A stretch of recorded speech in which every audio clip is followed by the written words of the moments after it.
Welcome back to Narrations. Tonight, we're stepping into Los Angeles at the turn of the 1990s, a city of glass towers, expensive suits, glittering storefronts, and streets where two very different lives are about to collide.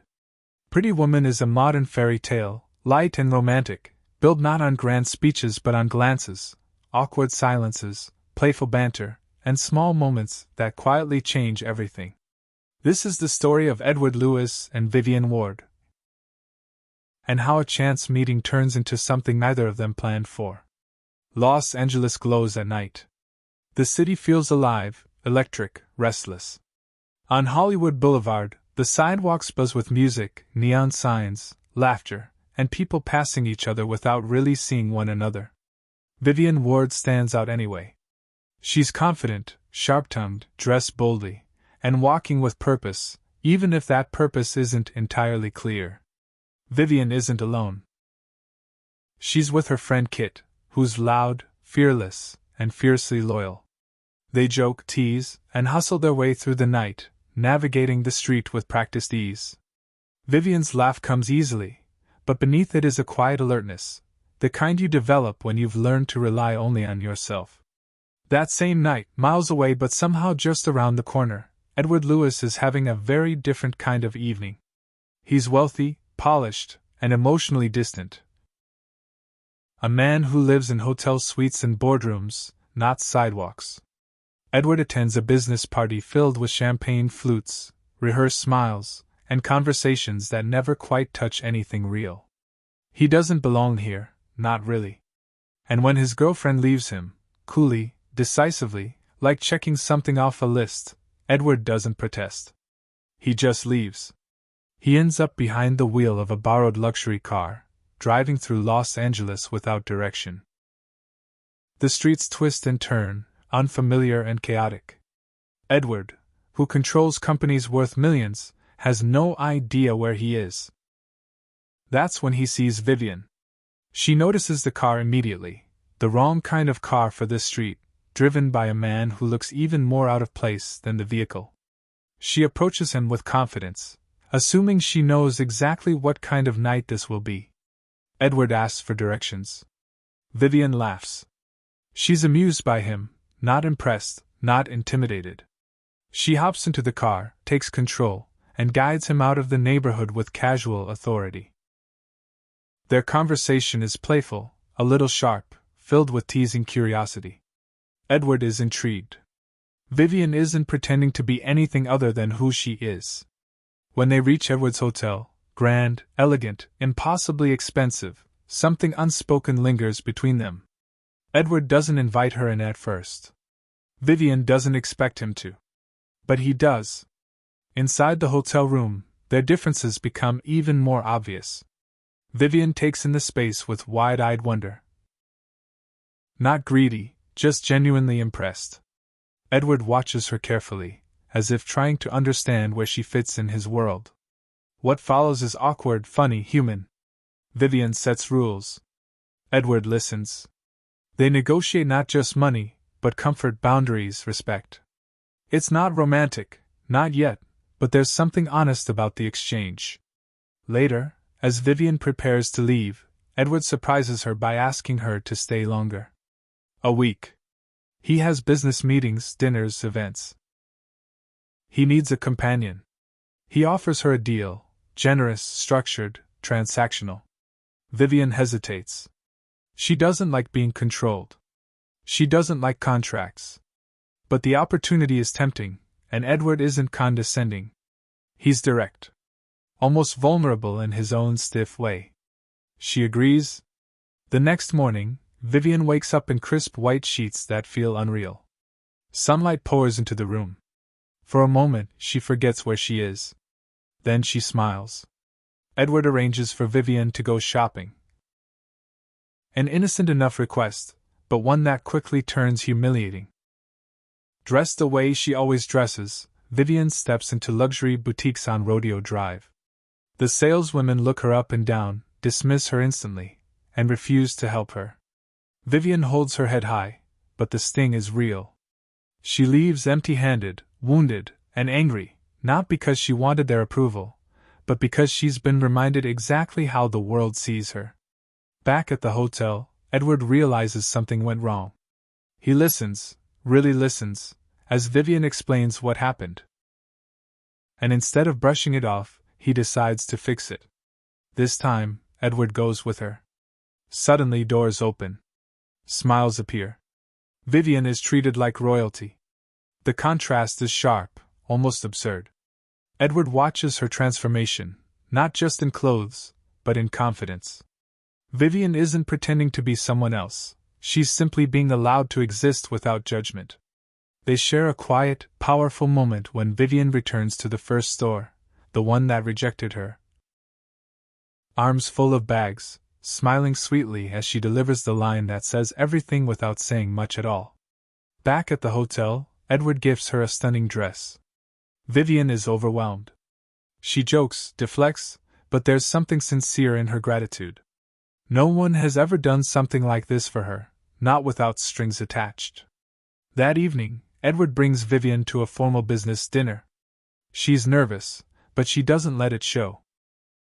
At the table, surrounded by powerful men and their polished partners, Vivian holds her own. She asks questions. She listens.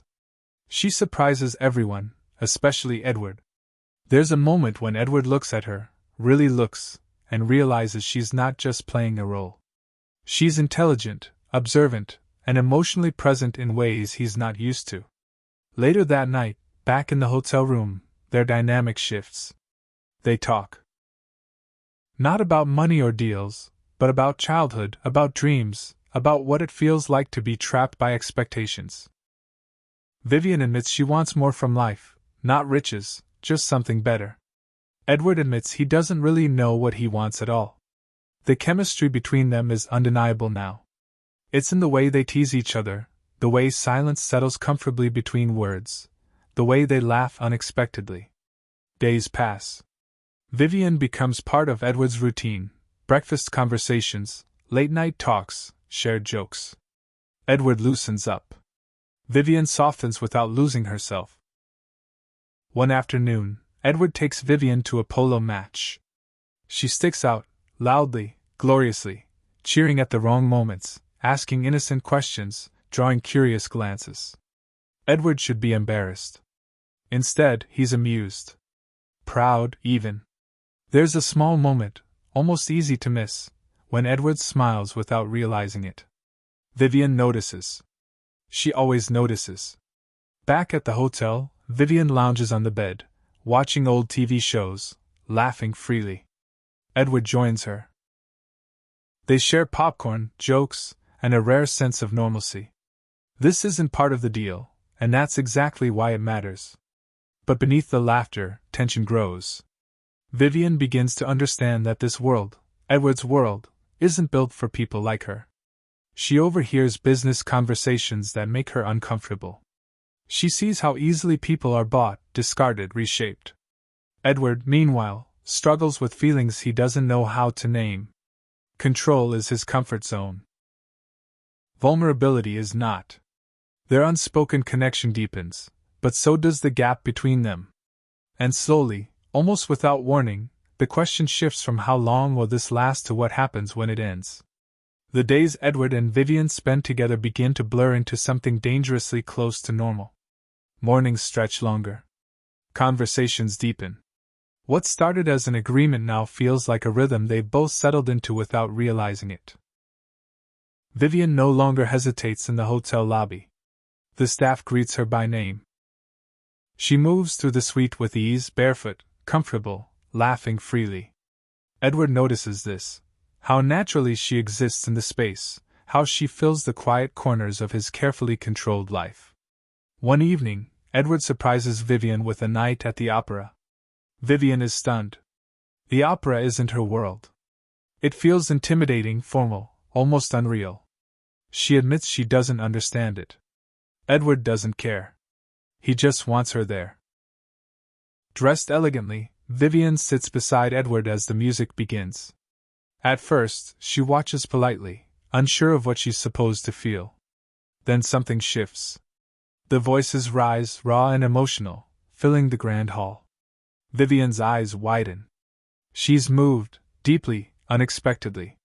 Tears quietly roll down her cheeks, and she doesn't hide them. Edward sees this and is caught off guard. No one has ever reacted like this around him. Vivian doesn't pretend to be sophisticated. She simply feels. And that honesty hits Edward harder than any polished performance ever could. After the opera, they walk together, the night air buzzing with energy. Vivian talks excitedly, replaying moments from the performance, still emotional. Edward listens, smiling softly. There's a warmth between them now that neither of them is acknowledging out loud. Back in the hotel room, they sit close, the space between them charged but gentle. Vivian curls up on the bed, vulnerable in a way she hasn't been before. She talks about her childhood, about how things didn't turn out the way she imagined. Edward listens quietly, offering no fixes, just presence. Then Vivian asks him a simple question. What happens when the week is over? Edward avoids answering directly. He offers her money. More money. Enough to get her started somewhere new, somewhere better. He frames it like a solution, a practical move. Vivian's expression changes. She doesn't want to be bought. Not like this. Not now. She tells him she doesn't want to be his kept woman. She wants more than a safety net. She wants respect. She wants to choose her future, not have it handed to her as a payout. Edward doesn't understand why this isn't enough. He's confused, frustrated. In his world, problems are solved with numbers. Feelings are secondary. The argument is quiet but devastating. Vivian realizes that no matter how close they've grown, Edward still sees control as love, and she can't live inside that. The next morning, she packs her bags. Edward wakes up to the sound of movement. He watches silently as Vivian gets ready to leave. There's no dramatic fight. Just disappointment. Sadness. Unspoken words hanging heavy in the air. She tells him she's going back to her old life, but with dignity intact.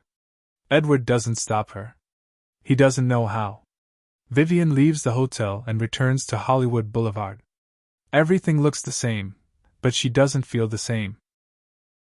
The noise, the neon, the chaos no longer fit her the way they once did. She finds Kit and tells her everything. Kit listens, protective and angry on Vivian's behalf. She urges Vivian not to settle, not to go backward. Vivian agrees, but she's still heartbroken. Edward, meanwhile, spirals quietly. Back in his business meetings, he's distracted. Disengaged. He sees his reflection differently now, not as a powerful man in control, but as someone who avoids emotional risk at all costs. He ends a major business deal, not ruthlessly, but thoughtfully. It surprises everyone around him. Even himself.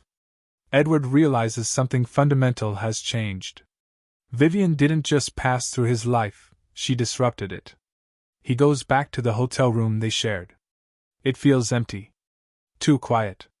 He notices small things, her laughter missing from the space, the way she used to curl up on the couch, the way she challenged him without fear. Edward finally understands what he's afraid of. He wants her, not as a contract, not as a solution, but as a choice. So he does something completely out of character. He goes after her. Edward drives to Hollywood Boulevard, awkwardly navigating the same streets where they first met. He buys flowers, a ridiculous, oversized bouquet. He carries them like a man who has no idea what he's doing but knows he has to try. Vivian is in her apartment, talking with Kit, trying to plan her next move. There's a knock at the door. When Vivian opens it and sees Edward standing there, nervous, unsure, holding flowers far too big for the space, she freezes. Edward doesn't offer money. He doesn't offer safety nets. He offers himself. He tells her he wants to be with her, not to rescue her, not to control her, but to grow with her. He admits he doesn't know how to love properly, but he wants to learn. He wants to take a chance. Vivian listens, guarded but hopeful. She challenges him one last time, asking whether he's really ready to give up control. Edward doesn't answer with words. He climbs the fire escape, clumsy, awkward, determined, echoing the fairy tales Vivian once believed in. It's imperfect. It's ridiculous. It's sincere. Vivian laughs through tears as Edward reaches her window. This time, she chooses him. They kiss, not as a fantasy, not as a deal, but as equals standing at the beginning of something uncertain and real. The city buzzes around them, unchanged. But for Vivian and Edward, everything is different.